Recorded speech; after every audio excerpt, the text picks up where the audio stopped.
Est-ce que ça veut dire qu'il y a aujourd'hui à Kiev, je dis pas dans le Donbass, à Kiev, des Ukrainiens qui sont assez contents que les Russes interviennent? C'est ça que je dois comprendre de ce que vous me dites? Absolument. Il y a des embouteillages, mais si...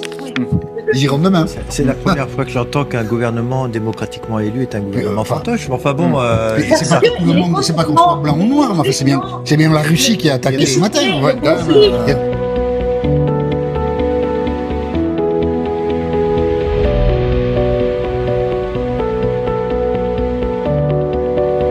Et le gouvernement fantoche, là, actuellement, que je trouve fantoche, et pas du tout celui que Poutine, soi-disant, va mettre...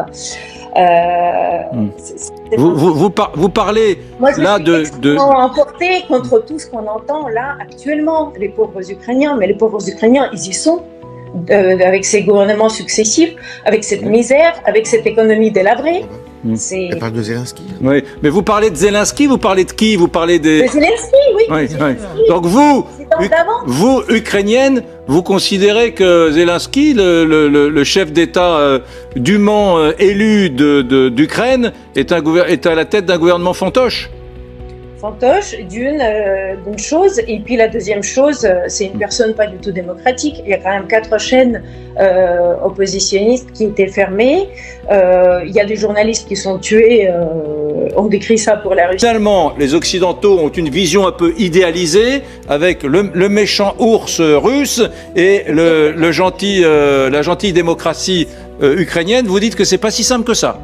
C'est pas si simple, c'est pas tout noir et tout blanc d'un côté ou de l'autre. On doute de beaucoup de choses. Mais il faudrait peut-être dire des choses mises au point. Qu'il y ait eu une dérive sectaire de ce gouvernement. Moi, je veux bien l'entendre, monsieur de Gauchko, madame.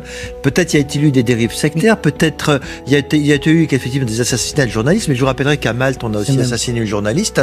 En Bulgarie, on a aussi assassiné des journalistes. Eh bien, c'est pas pour autant que on va envahir Malte, on va envahir la Bulgarie, voilà. Donc on n'est plus au temps de la Hongrie en 56 ou de la Tchécoslovaquie en 68. On ne doit pas devenir avec ce gouvernement-là actuel. En Ukraine, au niveau économique, au niveau on renverse social, ce gouvernement, on prend un gouvernement démocratique. Oui, là, oui. Le truc, c'est qu'effectivement, comme dit Patrick Martin-Génier, si on n'est pas satisfait, on renverse le gouvernement par des biais d'élection, mais on n'a pas besoin d'une invasion russe pour changer les choses. Mais merci.